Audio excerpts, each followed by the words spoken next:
Hello, welcome to new Reddit voiceover update. Today we will take a look on subreddit, Tales from Tech Support. Enjoy. Let's not assume I know everything about your customer history. Posting from mobile. Sorry for formatting issues. Me, thank you for calling. Blah blah blah customer, I want to test an interface change. I'm going to be doing that in our development environment. Me, sounds good. CUST, looking at the dev and production environments, I noticed they are on different versions. Prod is on 20.2.277. But dev is on 20.2.227. Me, so an incremental difference. CUST, yeah. Me, so what's the issue that you're reporting? CUST, and LT, sounding agitated, and GT, what's the issue? Me, I'm sorry but yes, what's the issue? There's nothing inherently wrong with different versions in different environments. CUST, well, we paid good money to you guys for the upgrade from version 12. My company did a jump like Windows 3 to Windows 95, so 12 and GT, 20, me, oh. So we did your upgrade for you. Our customers often do their own upgrades, so assuming we did it for them wasn't a solid conclusion to jump to. And you're wondering why dev and prod are different? CUST, yeah. Me, and LT, you might have wanted to lead with all that, and GT, okay, well I'd need to ask the install team why there's a difference. Long story short, dev was upgraded in February. After testing was done, the OK was given for prod to be updated in April. In that time an incremental release had gone out, so that's what was installed in prod. The changes in the incremental release apparently weren't significant enough to have required further testing in their environment. Computer Envy, PT2. Update on a previous post. Computer Envy, Reddit, //www. reddit.com/r/talesfromtechsupport/comments/vb07tm/computer envy/. Synopsis: newly promoted user saw the shiny new laptop his subordinate was using and makes up excuses to get a new one. Our team lead, TL, also the one doing the provisioning, took the ticket for this user. He's still complaining that his laptop is becoming slow. And still asking for the best laptop our company can buy. So, just so we can move on, might as well. Me and the TL are in really good terms and we'll have trolling with this request. Seeing how far their department is willing to go. TL, hey, that guy is messaging me. Me, still wants a laptop. TL, yes, still wants a laptop. Me, why don't we suggest the MS Surface? It's what the cool kids are using. TL, that's expensive. Me, yup, and add on a docking station. I'm sure he'll ask for one.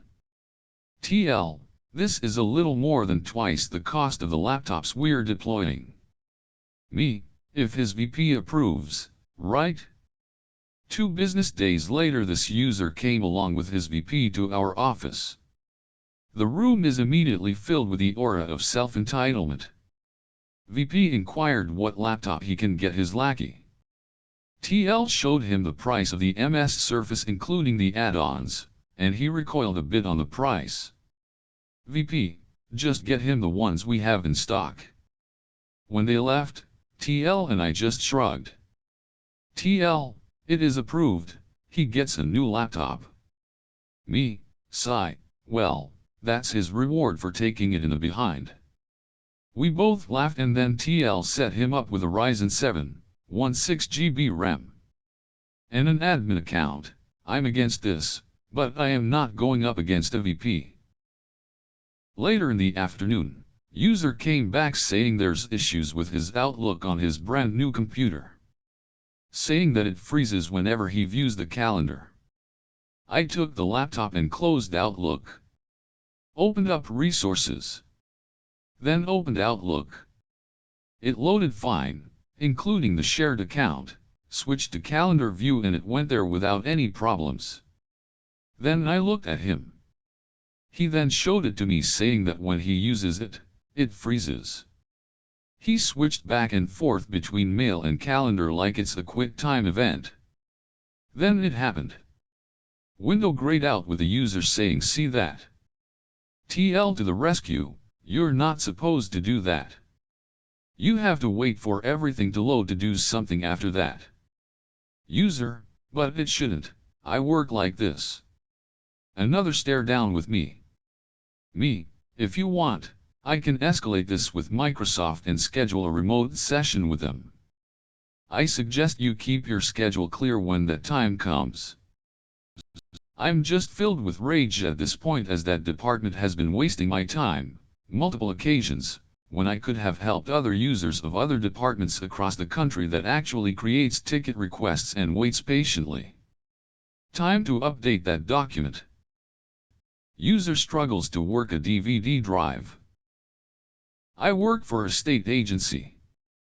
We recently upgraded all of our desktop computers to tablets so that our staff can work remotely from home or from the field. The tablets do not have DVD drives, so I purposely retained an older machine to use in the office, specifically for the purpose of viewing case-related DVDs. We have a ticket system for requesting IT help. It's a really easy process, but certain users just hate to do it, which brings me to Sarah.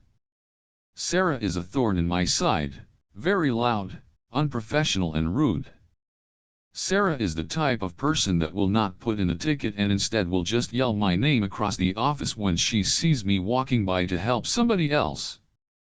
Every time she does that, I tell her to put in a ticket and her request will be answered as soon as I can.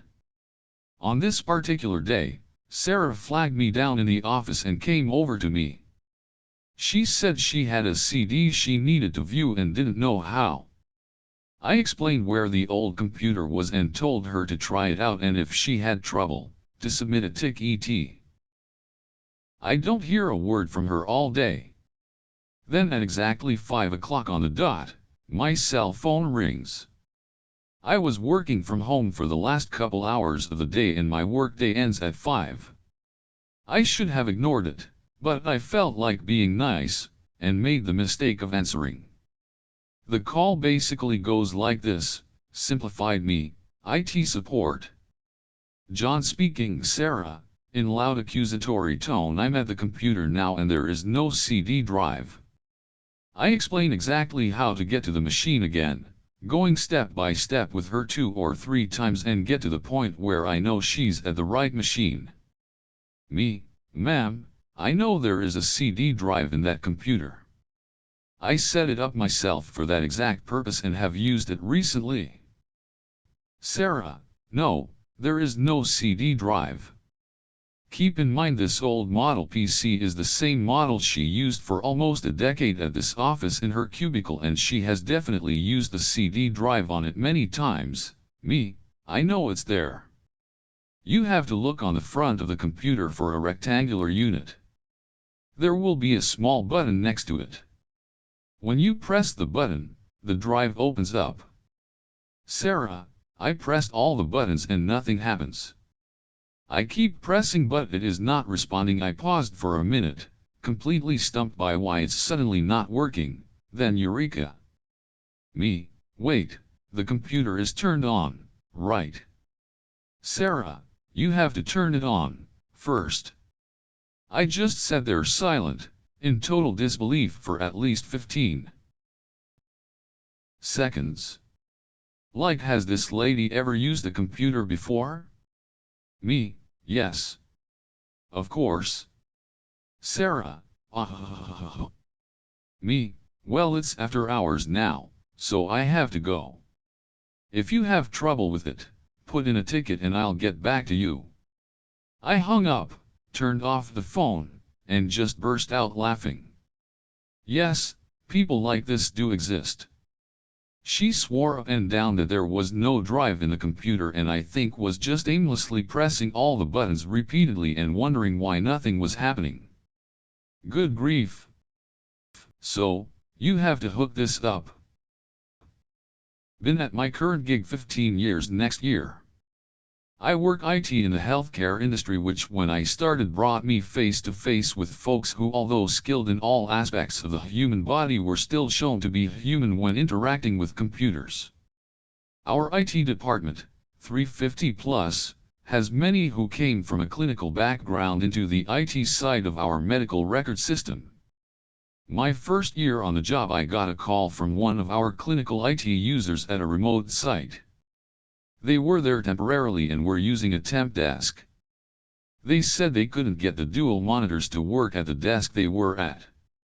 They had docked and undocked the laptop with no change. Explained I could come and have a look as I was on my way to that building that morning. We had quite a few docking stations fail, so I had spares on site should it be needed.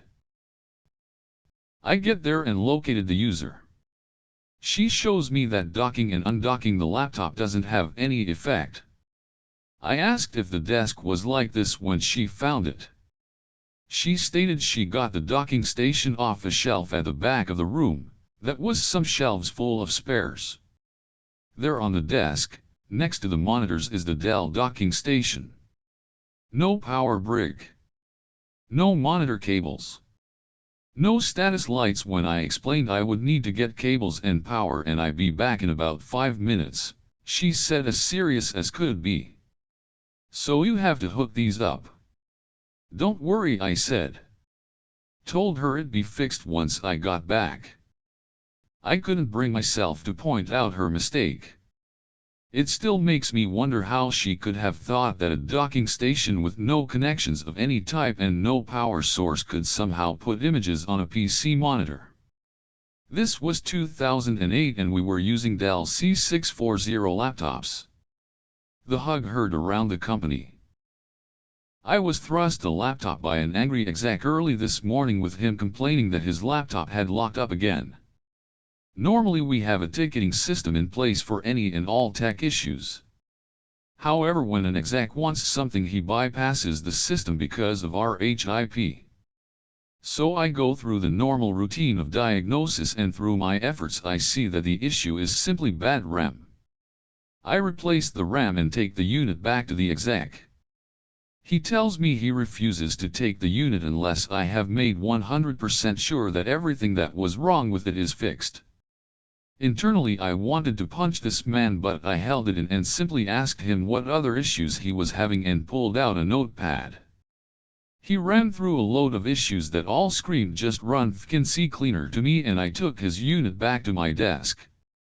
After going through and cleaning out BS installed programs used literally once and never again and cleaning out junk data, I found that a folder in his roaming was reading 12 GB but was hidden. I log in with my creds and enable viewing hidden or protected files, and I see that the hidden folder was from 2014. Basically it was just a bunch of pictures and looked to be a temp folder created by one of the old programs I removed. Some kind of picture manager or some such. Normally when we see personal pictures on the machine we are supposed to delete them immediately. Now no one ever does this as we are not that big of dicks in the IT department, plus this guy was an exec, so I decided to just move the pictures to his desktop under a folder I created called Old Pics. I took the laptop to him and informed him of the pics, telling him I left it up to him if he wanted them deleted or not. He thanked me for my time and I went back to work. About an hour later him and his wife, who had come up to join him for lunch, came over to my desk. He seemed very happy and she was crying. Now normally when I have nothing to do and a boss comes over, I stand up to greet them. Just the way I was raised, I guess. I was not prepared for what followed and was totally shocked by the outcome. The lady wanted to thank me for finding the pictures and the exec reached out to shake my hand, thanking me profusely before pulling me into a hug in front of the entire IT department. I awkwardly hugged him back and he let me go embarrassed. My eyes are wide, flabbergasted and totally unprepared for this, extremely, out of character moment from this guy. Barely able to hold back the tears, his wife tells me that the pictures I recovered were thought to be lost. In 2012 their 4-year-old son had died of leukemia and the pictures I recovered were taken right before his diagnosis at 3 years of age. Because of a house fire a few years ago they thought they lost every last photo of their son. Apparently those were the photos I had recovered. His wife reached out to hug me and everyone in the IT department stared at their screens hard with puffy eyes as we were all not expecting this kind of emotional event today. My boss came out of his office to personally thank me and forwarded an email chain to me ahead of a company-wide email that the CEO sent out basically retelling the tale while naming me personally. He threw in words about striving for excellence and the unexpected results of everyday excellence. I had to turn off my Skype for business as the attaboys kept coming in one after the other. My boss told me to take my lunch early since the flood of messages was making it hard to do my job. Edit, post this before lunch one day, don't log into Reddit for a bit, realize post went nuclear. Rip inbox. Thanks for the gold you 9 kind Redditors. Thank you for watching. If you like the video, please like and subscribe. If you want to see your favorite subreddit in next video, leave a comment.